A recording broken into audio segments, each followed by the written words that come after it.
This is what I love to call a beautiful background. Hi, I'm Jessica, certified Zentangle teacher, and I love to focus on the journey to the end of the tangle, with the tangle being a bonus at the end. So begin by taking a blank piece of paper and with the pencil put a dot in each corner, connecting them to make a border, and then ink it. Now you no longer have a blank piece of paper staring at you, wondering what to draw on it, because we've already drawn something on it. So here we go. Now once we have this border drawn, I just divided the paper into 3 columns each way. So there was 9 squares. And then we're going to divide each of the 9 squares into 4. And that's what's going to create one flower.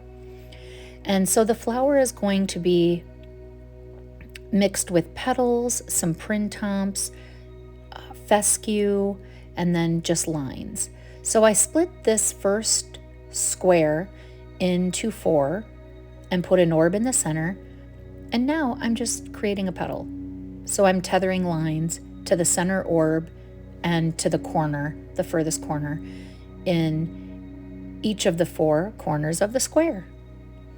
Once this is done, I'm going to take fescue and I'm going to drag it along the line that you see in pencil, and you'll see I'm going to do it here.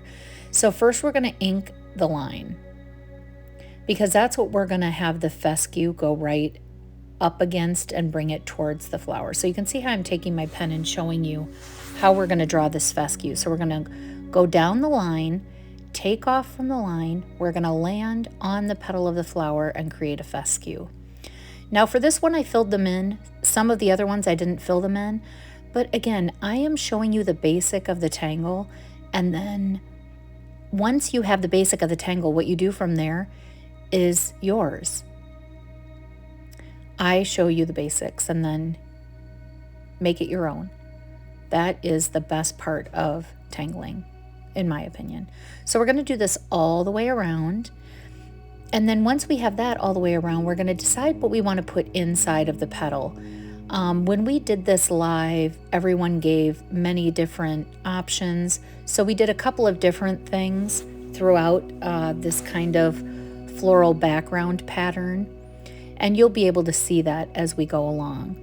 But once we get all the fescues drawn, we're going to go into the center of each petal. So I'll see you back.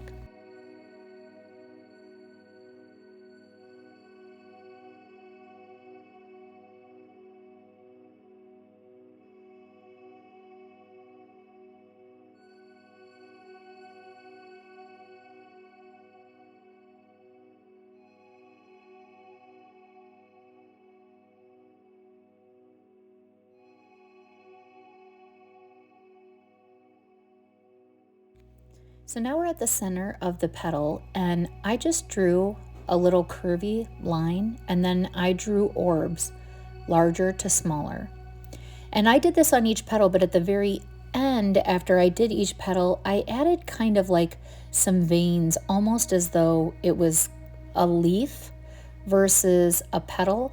So, I don't really focus on whatever I'm considering it to be. I just let the pen do its thing.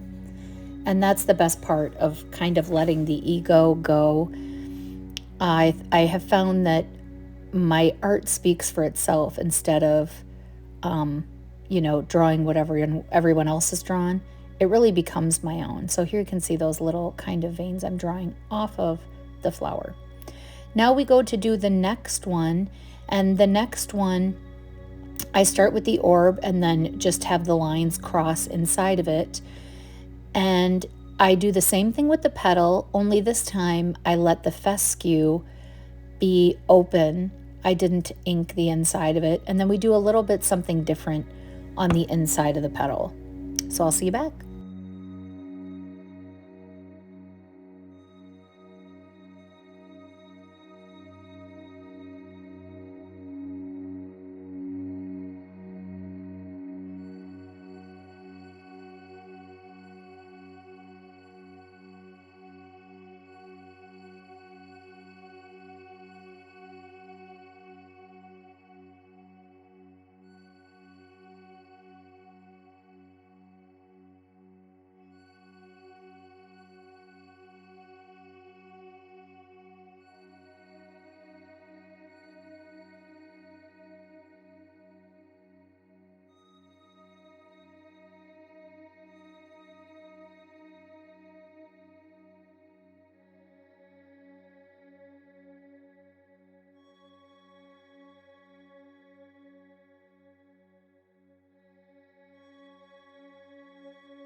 So this time in the center, I'm putting that same kind of wavy line, but this time each of the orbs, I'm leaving the center white, just like the paper underneath. So it almost looks like it has a little shiny area on it.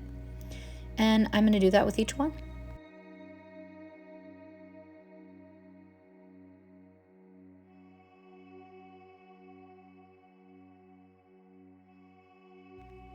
Now I continue this pattern throughout the whole page, alternating the inked fescue and the not inked fescue.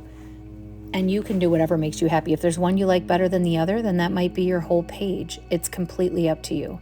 But after the live, I added quite a bit to this.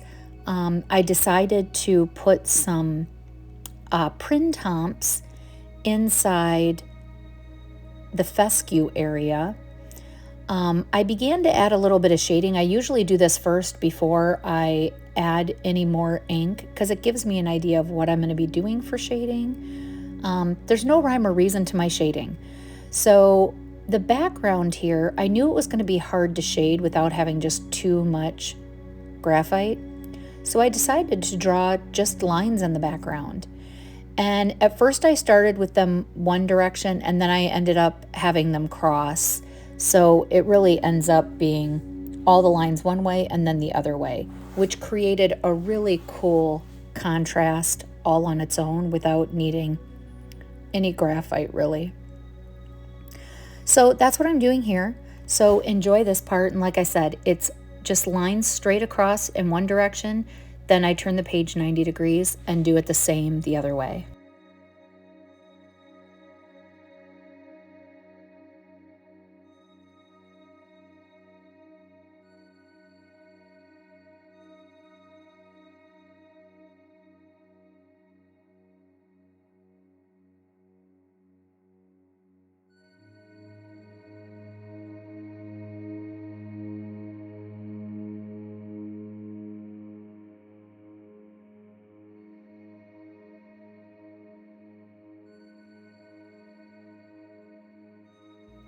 Now I love Printemps, so here I decide to take Printemps and put it inside one of the spaces of the fescue. I don't do it on both sides, just on one. And I actually alternated each flower differently. So I have two different flowers here. And so whichever side I did it on one, I did it opposite on the other. And you can decide. I mean, you can do whatever you want with these. Now I did weight the Printemps. I have several videos on how to weight a Printemps, which is what I did. And now I'm just adding shading wherever. I am just adding graphite wherever it seems to want to be. And this is what it looked like when it was done. Now I show you both in the light and in some dim light here, so you can see the contrast a little bit better. You'll see how the petals have started to round in the center, which I love. So remember, it's about the journey to the end of the tangle. The tangle is a bonus at the end. Don't forget to subscribe, and it's okay to go outside the lines. See you next time.